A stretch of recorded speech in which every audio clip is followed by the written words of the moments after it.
katanya dijemput jam 6, tapi ke jam 9 katanya ke gunung dulu, tapi kok berenang dulu, katanya ada durasinya, tapi kan nggak ada. Aduh, itinerary macam apa sih ini? Nggak recommended banget.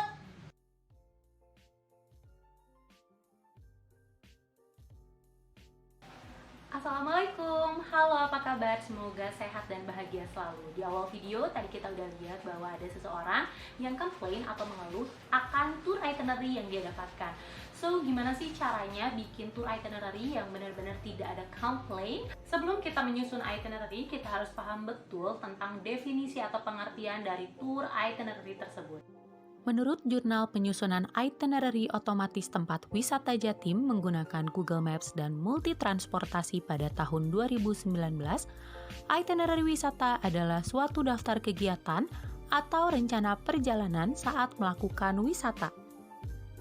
Dapat kita simpulkan bahwa tour itinerary tersebut merupakan bagian dari rencana perjalanan yang akan kita jadikan acuan untuk perjalanan wisata. Lalu, apa saja sih hal-hal yang perlu diperhatikan saat membuat tour itinerary? Yang pertama adalah isi dari tour itinerary tersebut. Gimana kita mau bisa bikin tour itinerary kalau misalnya kita sendiri tidak tahu isi dari tour itinerary tersebut? Yang pertama ada hari dan jam setiap kegiatan. Baik, yang pertama itu ada hari dan jam kegiatan. Di sini tertera tanggal, waktu, dan juga kegiatan. Untuk tanggalnya yaitu hari Minggu 31 Januari 2021. Kegiatan wisata dimulai pada pukul 13.00 dengan aktivitas penjemputan tamu di hotel. Lalu pada pukul 13.00 sampai dengan 15.00 merupakan perjalanan dari hotel menuju objek wisata Cikole Hot Spring atau pemandian air panas Cikole. Pukul 3 sore sampai dengan jam 7 malam itu kegiatan wisatawan untuk berendam di Cikole. Lalu jam 19 sampai dengan 21 wisatawan diajak kembali pulang ke hotel. Dan pukul 21.00 wisatawan sudah sampai di hotel. Setelah kita mengetahui tentang hari dan juga jam dari setiap kegiatan, tentunya kita harus juga mengetahui tentang objek wisata mana saja yang akan dipilih ataupun kita suguhkan kepada wisatawan. Misalnya, kalau mau wisata kesehatan, kita bisa memberikan pilihan untuk pemandian air panas Cimanggu, atau Sariater Lembang, atau bahkan Cikole. Itu disesuaikan dengan keinginan atau minat dari wisatawan tersebut.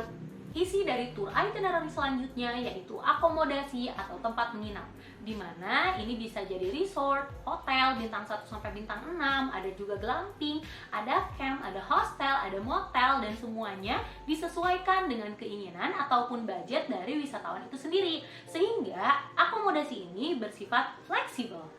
Selain itu, kita juga harus tahu tentang tempat ketibaan dan juga keberangkatan wisatawan.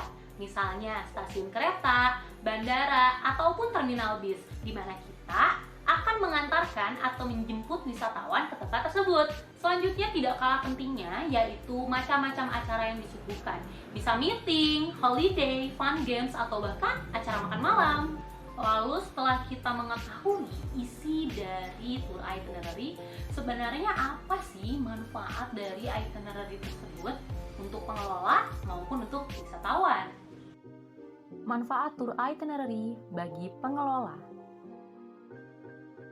Yang pertama yaitu sebagai media mempromosikan wisata, di mana objek wisata yang tertera pada tour itinerary secara tidak langsung dapat membuat wisatawan kembali untuk mengunjungi tempat wisata tersebut.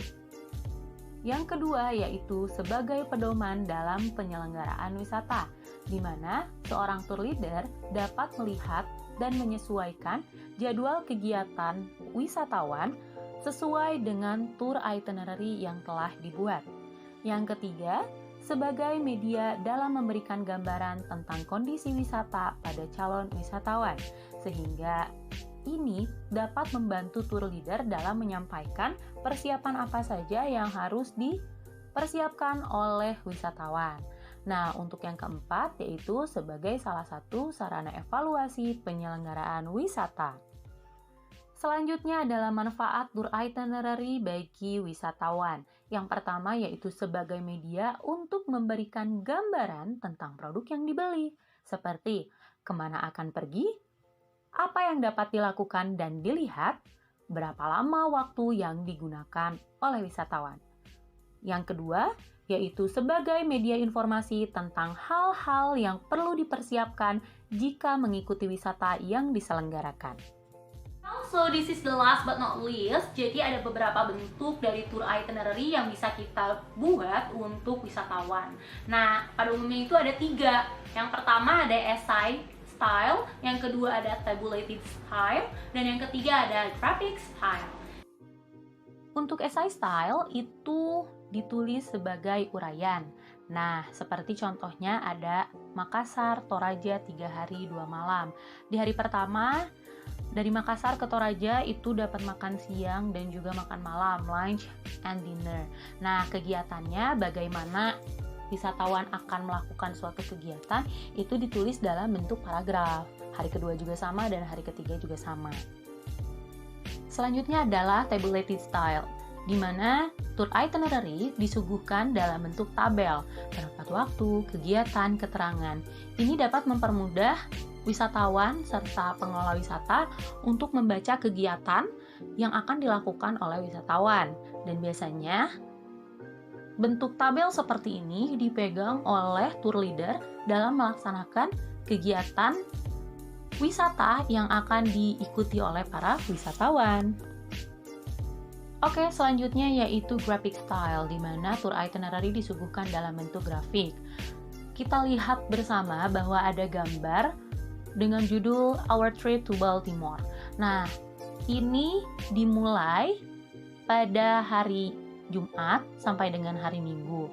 Kita lihat untuk hari Sabtu tanggal 22 Juni 2013 bahwa wisatawan harus bangun jam 7.30, terus mereka breakfast, habis itu mereka pergi ke National Aquarium jam 9.30, terus mereka lunch, terus mereka shopping, and then go to some place, and then mereka, itu ada gambar perahu, berarti mungkin mereka akan berlayar atau snorkeling, dan juga jam 8 malam mereka akan dinner untuk Riptide by the Pike. Mereka mungkin makan kepiting di situ, terus mereka akan kembali lagi ke hotel dan sweet dreams.